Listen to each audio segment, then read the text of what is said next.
এর আগের দিন আমরা আইডিয়া জেনারেশন করা এবং আইএলসে কীভাবে আমরা ইন্ট্রোডাকশন পার্টটা লিখবো সেটা শিখেছি।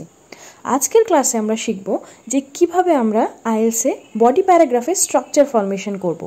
স্ট্রাকচার ফরমেশনের জন্য যে বেস্ট মেথডটা আমরা অ্যাপ্লাই করতে পারি দ্যাট ইজ লি হ্যাপ মেথড। লি হ্যাপ মেথডটা আমরা জেনে নিই। L for linker. Okay, linker মানে হচ্ছে আমাদেরকে প্রথমে ইন্ট্রোডাকশন দিলাম, এবার ইন্ট্রোডাকশনের সাথে আমার প্রথম আইডিয়াটাকে ইন্ট্রোডিউস করতে হবে। মানে ফার্স্ট আমি ইন্ট্রোডিউস করবো আমার ফার্স্ট আইডিয়াটাকে। আমি কোয়েশ্চেনটায় কি পেয়েছি? কোয়েশ্চেনটা পেয়েছি যে কিছু মানুষ মনে করে যে হোমওয়ার্ক করা ইম্পর্টেন্ট, আর কিছু মানুষ মনে করে যে হোমওয়ার্ক একদমই ইম্পর্টেন্ট নয়।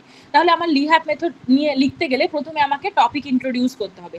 ওয়ান দ্য ওয়ান হ্যান্ড, আমি বলেছি কোনো কিছু শুরু করতে গেলে ওয়ান দ্য ওয়ান হ্যান্ড কথাটা ইউজ করতে হবে। এই যে এখানে বডি প্যারাগ্রাফে start the idea with, to begin with লিখতে পারি, টু কমেন্স উইথ লিখতে পারি, ওয়ান দ্য ওয়ান হ্যান্ড লিখতে পারি, ফার্স্ট অ্যান্ড ফরমোস্ট লিখতে পারি। যেহেতু আমাদের বোথ ভিউ করতে হবে সেক্ষেত্রে ওয়ান দ্য ওয়ান হ্যান্ড লেখাটা একটু ক্লেভার মুভ হবে বলে আমার পার্সোনালি মনে হয়। তো one the one hand there are numerous plausible reasons why giving homework to children on a daily basis is considered beneficial. তাহলে আমি কি করলাম? আমি প্রথম প্যারাগ্রাফটা যে লিখবো আমি তার মাল মশলাটা প্রথমে বলে দিলাম যে okay I have something to say about this and this is that I believe there are numerous plausible reasons, মানে অনেকগুলো সম্ভবত কারণ আছে যেগুলো আমি মনে করি যেগুলো হচ্ছে এই হোমওয়ার্ক বাচ্চাদেরকে দিলে তাদের জন্য এটা বেনিফিশিয়াল হবে। ওকে, এবার এখানে দেখো নিউমেরাস বা এ নাম্বার অফ আছে, এটাকে তুমি নিউমেরাসও লিখতে পারো। নিউমেরাস একটা অ্যাডভান্স ওয়ার্ড বা এটা একটা ফর্মাল ওয়ার্ড, লিখলে তোমার নাম্বারটা ভালো আসবে। তো নাম্বার অফও লিখতে পারো, নিউমেরাসও লিখতে পারো। ওকে, তাহলে আমার প্রথমে আমি লিখে নিলাম যে বোথ ভিউ থাকলে আমার এখানে আরো অনেক কিছু বলার আছে, তার মানে এটা ভালো, তার বিভিন্ন কারণগুলো এগুলো। এবার তোমার যে কোনো কোয়েশ্চেন হলেই তুমি এই জিনিসটাকে ঘুরিয়ে পেঁচিয়ে লিখতে পারবে। কি পারবে তো? Unmute yourself and answer. Of course. Okay, বাকিরা একটু রেসপন্স করো। Yes ma'am, will try.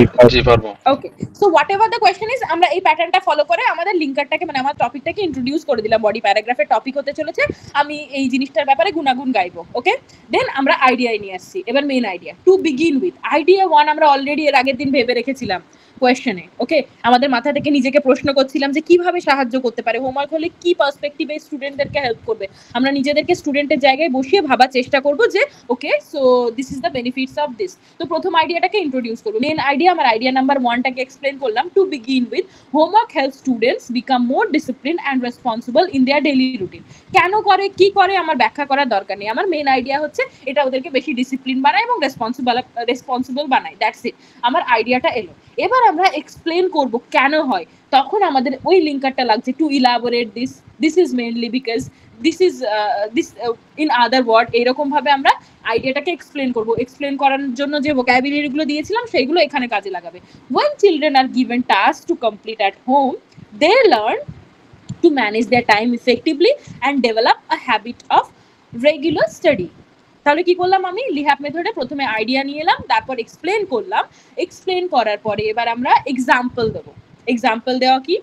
For example, students who finish their assignments on time often perform better in exam as they revise the materials regularly through homework. আমি একটা example দিলাম যে যারা regularly homework করে তারা পড়াশোনার টাচে থাকে, অ্যাজ এ রেজাল্ট তাদের রেজাল্টটাও ভালো হয়, একাডেমিক স্কোর ভালো করে তারা।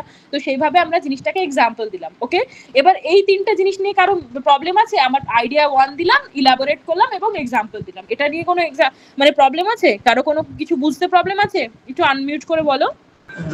প্রথমটা তো পুরো ক্লিয়ার, যে আমি একটা আইডিয়া একটা এক্সাম্পল দিলাম, সেটা তো পুরো ক্লিয়ার। জি হ্যাঁ, main idea then explain then example. Point, idea, explain, এটা একটা method. PEE, point like main point, example আর এক্সপ্লেনেশন, এই তিনটে নিয়ে আমার পিইই হয়ে গেল। এবারে কারো যদি লিখতে বেশি জটিল মনে হয় তাহলে তারা পিইই মানে মেন পয়েন্ট এলাবোরেট করবে দেন এক্সাম্পল দেবে। Mute yourself. জি, আর এখানে একটা আপনার এক্সপ্লেন, এটা তৃতীয় ধাপ, তাই না? এক্সপ্লেন হচ্ছে 3 নম্বর, পয়েন্ট দেন হচ্ছে এক্সপ্লেনেশন দেন এক্সাম্পল, মানে idea 1 then explanation and then example. ঠিক আছে? জি জি, আমি যদি দুইটি লিখতে চাই তাহলে মাঝেরটা এক্সপ্লেনেশনটা আমি স্কিপ করে আমি এক্সাম্পলে চলে যাব। না না, এক্সপ্লেন করতেই হবে। এটা হচ্ছে পিইই মেথড। পয়েন্ট যেটা দেবে সেটাকে সাপোর্ট করতেই হবে। তোমরা যদি সাপোর্ট না করো দেন আইডিয়া ক্লিয়ারলি বোঝাতে পারবে না। Okay okay, of course. Okay, now let's move to the next point. Okay, তাহলে আমরা কি করলাম, যদি মনে হয় যে খুব কঠিন মনে হচ্ছে তাহলে পয়েন্ট বলবে, এক্সপ্লেন করবে, দেন এক্সাম্পলে যাবে। ওকে, মানে আমরা যেটাই বলবো, যে কোনো পয়েন্ট যদি আমরা তুলে ধরি সেটাকে ভালোভাবে সাপোর্ট করতে হবে। যদি আমরা সাপোর্টিং স্টেটমেন্ট না দিই, then it would be difficult for examiner to understand your capability. বেশি আইডিয়ার দরকার নেই, আমার অল্প আইডিয়া হোক, বাট আমার সাপোর্টিং স্টেটমেন্ট যেন ভালো হয়, মানে আমি ঠিকঠাকভাবে সাপোর্ট করে আসতে পারি যেন জিনিসটাকে। ঠিক আছে, আমার যেমন এক্সাম্পল দিয়ে বলছে আমার কেক খেতে ভালো লাগে, আমি একটা এক্সাম্পল, মানে এটা আমার স্টেটমেন্ট। ওকে, আমার কেক খেতে ভালো লাগে, আমি অবশ্যই আমার আইডিয়াটাকে সাপোর্ট করব, এটা খুব মিষ্টি, এটা খুব ক্রিমি, এবং এটা আমার খুব ডিলিশিয়াস লাগে, and that's why I love having cakes. এবার এক্সাম্পল দিলাম, last summer I went to camping, ওখানে আমি কেক খেয়েছিলাম, এরকম ভাবে আমি একটা এক্সাম্পল দিলাম। তাহলে কি হলো, মেন আইডিয়া হচ্ছে আমার কেক খেতে ভালো লাগে, আমি এক্সপ্লেন করলাম আমার কেন ভালো লাগে, this is mainly because it is creamy, it's delicious, এরকম ভাবে আমি এক্সপ্লেন করলাম।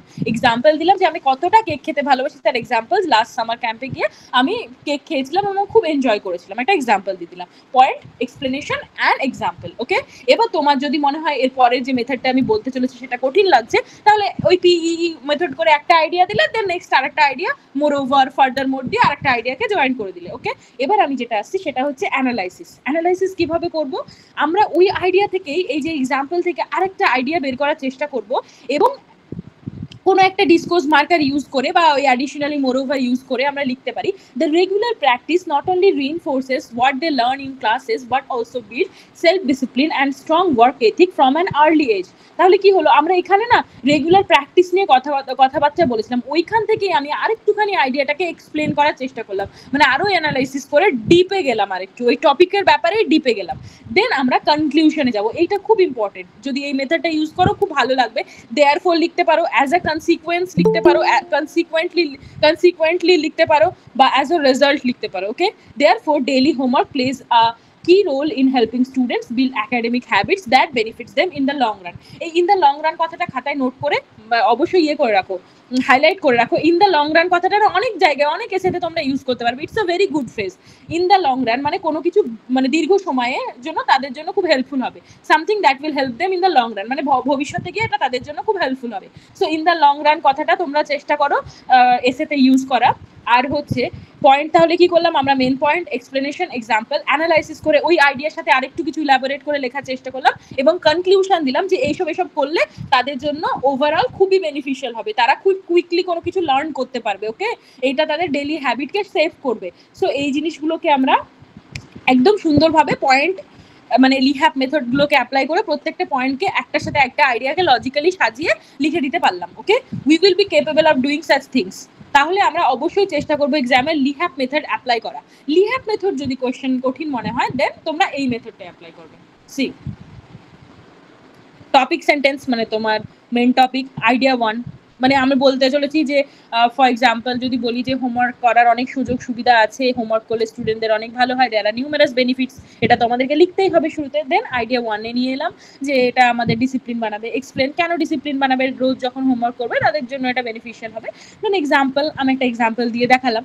দেন তোমার যদি মনে হয় কঠিন, দেন প্লাস দিয়ে আইডিয়া 2 অ্যাডিশনালি দিয়ে আরেকটা আইডিয়াকে তুমি যেটা ভেবেছিলে সেটাকে এক্সপ্লেন করলে, দেন আবার এক্সপ্লেন করলে তোমার আইডিয়াটাকে, দেন এক্সাম্পল দিয়ে দিলে, এটা হয়ে গেল একটা বডি প্যারাগ্রাফ তোমার ফর্ম করা। বাট লিহ্যাপ মেথড করে তুমি যদি as a result, as to elaborate this করে লিখতে পারো, then that would be more fancy, মানে আরো বেশি তোমার স্কোরটা হচ্ছে পাওয়ার সম্ভাবনা আছে। দেখবে যারা ব্যান্ড 8-9 এসে পড়ে দেখেছো তারা অবশ্যই লিহ্যাপ মেথড অ্যাপ্লাই করেই লেখে। লিহ্যাপ মেথড কিভাবে অ্যাপ্লাই হলো সেটা একটু অবজার্ভ করবে কুইকলি, তাহলে বুঝতে পারবে যে তারা ওই মেথডটা অ্যাপ্লাই করে লেখার চেষ্টা করেছে। ওকে, এত দূর অবধি ক্লিয়ার? ম্যাম একটু সামারাইজ করা যাবে এই লিহ্যাপ মেথডটা? মানে আমি পুরোটা খেয়াল করেছি, বাট হচ্ছে সামারাইজ করলে আই থিংক আরেকটু ক্লিয়ার হইতো।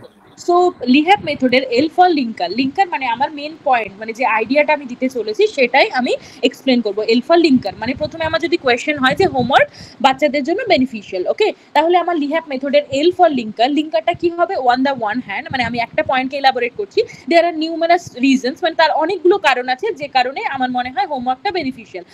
ওয়াই হোমওয়ার্ক ইজ বেনিফিশিয়াল, তার মানে আমার মেন টপিক যেটা নিয়ে আমি আলোচনা করতে চলেছি সেটার সম্পর্কে আমি বলবো যে there are numerous reason why homework is advantageous বা বেনিফিশিয়াল। তাহলে এবার প্রথম আমার আইডিয়া দেবো যে আইডিয়া 1 কে আমি এরপর লিখতে শুরু করবো। আইডিয়া 1 হবে আমার কি, two begin with, two comments with বা কোনো কিছু লিঙ্কার ইউজ করে, যে লিঙ্কারগুলোকে আমি আগে দেখিয়ে দিলাম সেই লিঙ্কারের মধ্যে যে কোনো একটা লিঙ্কার ইউজ করে তোমরা লিখবে যে এবার আইডিয়াটাকে শুরু করবে।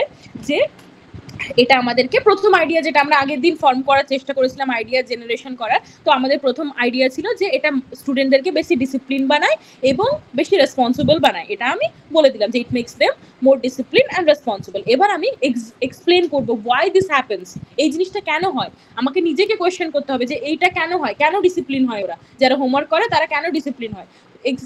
দিস ইজ মেনলি বিকজ, মানে আমরা একটা ক্লজ ইউজ করলাম, দিস ইজ মেনলি বিকজ দিয়ে আমরা ইন্ট্রোডিউস করলাম যে এটার কারণ এটা, টু ইলাবোরেট দিস, এটাকে ব্যাখ্যা করে বলতে গেলে আমরা বলবো যে তারা যখন প্রত্যেকদিন বাড়ি এসে হোমওয়ার্ক করে তারা কোনো জিনিসকে মানে টাইমকে ম্যানেজ করতে হয় কিভাবে এফেক্টিভলি তারা শেখে এবং প্রত্যেকদিন রেগুলার প্র্যাকটিসের মাধ্যমে ওই জিনিসটা তাদেরকে ডিসিপ্লিন এনে দেয়। তাহলে আমি এক্সপ্লেন করলাম আমার মেন পয়েন্টটাকে, আমরা সাপোর্ট করলাম আমার আইডিয়াটাকে, দেন আমি টপিক রিলেটেড রেলিভেন্ট একটা এক্সাম্পল দিলাম।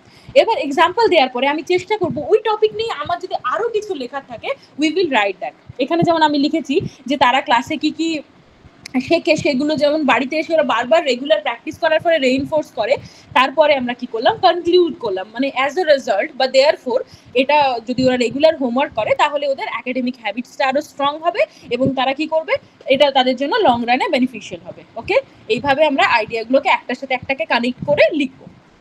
ক্লিয়ার? জি ম্যাম, থ্যাংক ইউ। ক্লিয়ার হলো? জি ম্যাম, বুঝতে পেরেছি, থ্যাংক ইউ।